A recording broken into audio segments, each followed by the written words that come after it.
This is James Leon Holmes. He goes by Leon, not by James. But he was the president of the Arkansas Right to Life group. He headed up in Arkansas an effort to amend the state's constitution to ban all abortion, even in instances where the pregnancy could hurt the mother or where it was caused by incest or where it was caused by rape. The idea that being a rape victim might be enough to excuse you from the state forcing you to carry a child to term, that idea really got under James Leon Holmes' skin. He wrote a letter once to the editor of the Moline Daily Dispatch explaining that people should stop worrying about rape victims in cases like this. He said, quote, "Concern for rape victims is a red herring because conceptions from rape occur with approximately the same frequency as snowfall in Miami." That's James Leon Holmes. He wrote that in 1980. During the George W. Bush administration, President Bush gave him a lifetime appointment as a federal judge. James Leon Holmes is now the chief judge of the Eastern District Federal Court in the state of Arkansas. This is Clayton Williams. In 1990, Clayton Williams was the Republican candidate for governor of Texas. He was running against Democrat Ann Richards. Ann Richards beat him pretty well in the general election, but not before Clayton Williams told reporters that rape was a little bit like the weather. As long as it was inevitable, women should just lay back and enjoy it. In June 2008, Clayton Williams was scheduled to headline a fundraiser for then Republican presidential candidate John McCain. He was scheduled to headline that fundraiser until people started asking about whether John McCain agreed with old Clayton Williams about when women should just enjoy rape. Then the McCain campaign canceled the fundraiser. In 1988, a longtime anti-abortion leader in the Pennsylvania House of Representatives argued for criminalizing abortion even for rape victims by saying this, quote, "The odds are 1 in millions and millions and millions that a woman would get pregnant from being raped. And why is that?" He had an explanation. He said, "Rape obviously is a traumatic experience. When that traumatic experience is undergone, a woman secretes a certain secretion, which has a tendency to kill sperm." In 1995, a Republican state representative in North Carolina, a man named Henry Aldridge, made his case that rape victims should not be spared from a new crackdown on abortion rights. He said because, quote, "The facts show that people who are raped, who are truly raped, the juices don't flow, the body functions don't work, and they don't get pregnant." He said, quote, "To get pregnant, it takes a little cooperation." In 1998, in Arkansas, again, the Republican U.S. Senate candidate running against Blanche Lincoln, a man named Faye Boozman, was reported in a local Arkansas paper to have told a crowd at a political gathering that there was no need for a rape victim's exception to making abortion criminal because of something he described as God's little shield.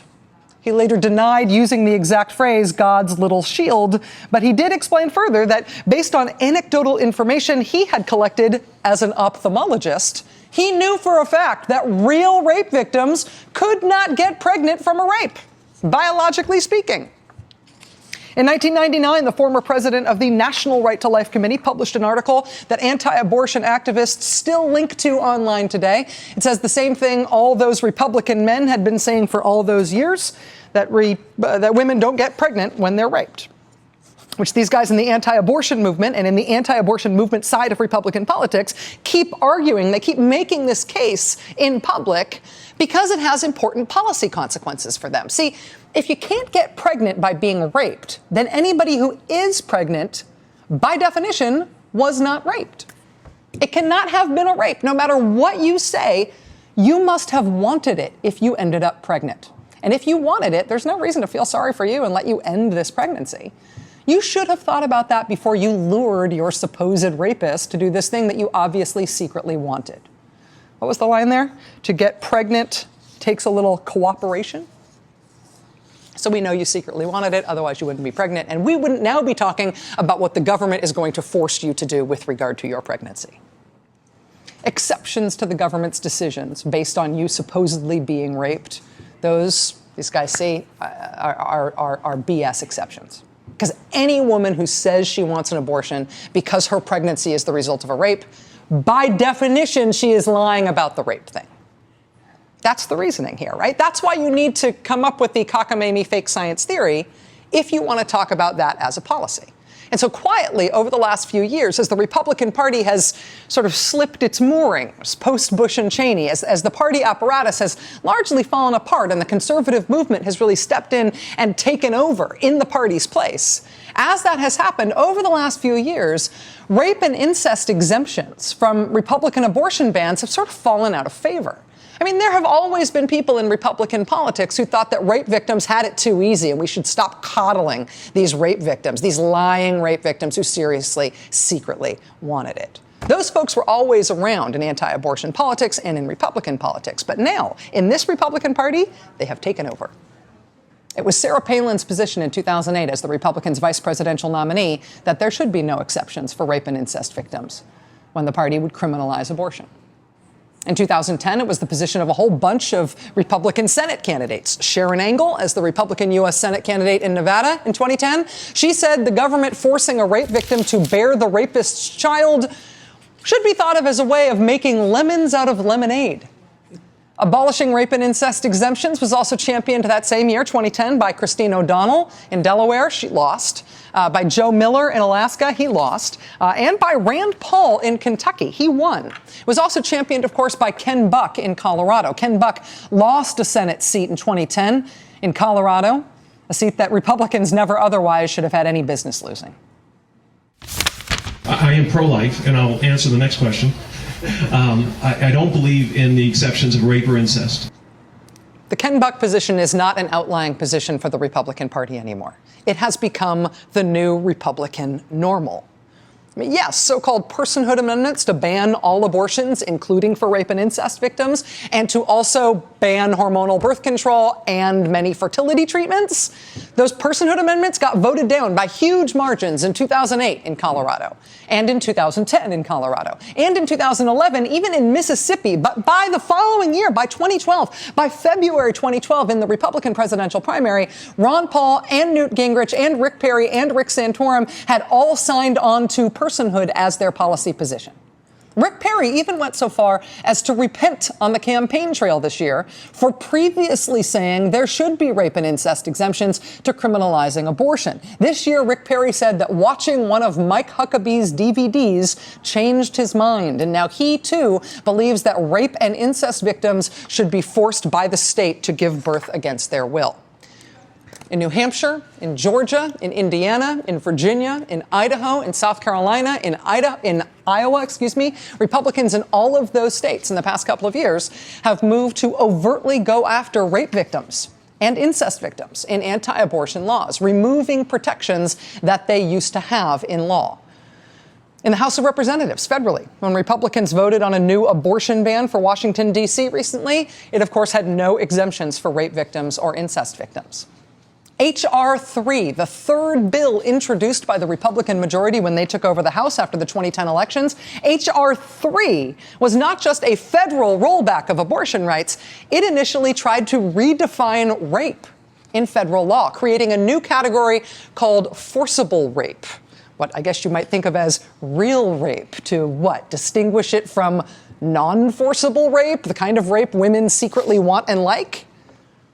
Republicans, upon taking control of the House, in their third bill, sought to redefine rape because the old definition of rape apparently included too many things that women wanted to be protected from, when we all know they were the kinds of rape that are really no big deal. Paul Ryan, the Republican vice presidential nominee, was an original co-sponsor of the bill to redefine rape, to make it harder on rape victims who wanted to get an abortion. The bill eventually dropped the redefining rape language, but Paul Ryan was a sponsor of the bill while the original language was still in there. He was also a sponsor of the federal version of the personhood thing that had failed in Colorado twice and in Mississippi. Because even in Mississippi, personhood language that would ban all abortions with no exceptions at all, including for rape or incest, and would also likely ban hormonal birth control and some fertility treatments, that was too extreme for Mississippi, but Paul Ryan sponsored it for the whole country. Paul Ryan also sponsored a federal version of Bob McDonnell's forced ultrasound bill from Virginia, in which the government forces women to have a medically unnecessary procedure against their will and potentially against doctors' orders because the government wants it. Paul Ryan's bill for doing that at the federal level had no exemptions for rape or incest. The furor in Virginia over the forced ultrasounds bill is widely viewed as having derailed Virginia Governor Bob McDonnell's chances at being this year's Republican vice presidential nominee. And honestly, I think that's because he got famous for it. He wasn't famous for much else, and so now he's Governor Ultrasound. Of course he can't be the vice presidential pick. But in skipping Governor Ultrasound, in skipping Bob McDonnell, Mitt Romney honestly just picked somebody else who has the exact same policy record as Governor Ultrasound. Why didn't that same policy record also derail Paul Ryan's chances at getting picked for the number 2 spot on the ticket? Now that Missouri U.S. Senate candidate Todd Akin has become the latest Republican politician to articulate the pseudo-scientific thinking behind this long-standing strand of Republican politics, now that there is a full-scale freakout about Todd Akin's viability and his insanely out-there offensive politics on this issue, and how the Republican Party can afford to keep a guy like that on the ballot in that important race, once again, you have to ask, why the freakout about Todd Akin when the Republican Party has picked somebody with the exact same track record, with the exact same policy record, his co-sponsor on all of these bills, to be the party's vice presidential nominee? If it's a legitimate rape, the female body has ways to try to shut that whole thing down. This is a moment of instability in Republican politics. Todd Akin, Mr. Legitimate Rape there, he is apologizing now for those remarks, but he is not changing any of his policy positions that derive from that belief that he holds. And of course, for now at least, he's staying in the race for that Missouri Senate seat. At least he's trying to. Mitt Romney, as a presidential candidate, said that he would have supported a personhood constitutional amendment at the state level. He told Mike Huckabee, when Mike Huckabee asked him if he'd support something like that, he told Mike Huckabee, absolutely. Mr. Romney then picked the national personhood guy for his vice president, a congressman who sponsored bills to redefine rape and to force women to have medically unnecessary ultrasounds. He picked for his vice presidential nominee a politician who has never in his entire political career supported exemptions for pregnancies caused by rape or incest when he has advocated criminalizing abortion. But now, today, out of the blue, with people disgusted by Todd Akin's explanation of the thinking behind that policy position, we are told by the Romney campaign to ignore Mr. Romney's previous statements and to ignore Paul Ryan's whole political career. We are told that what has been their policy position is no longer the position of the campaign that is promoting these candidates, even if they have not quite come up with a story yet for why Paul Ryan in particular might have changed his mind on this subject, for why he might think now that rape victims deserve more empathy from the government today than he thought they did 2 days ago. This is a moment of instability in Republican politics. They're going to have to figure out which way to go on this.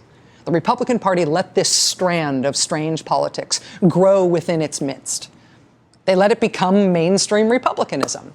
And now the Republican Party is witnessing the country recoiling from what the party has become.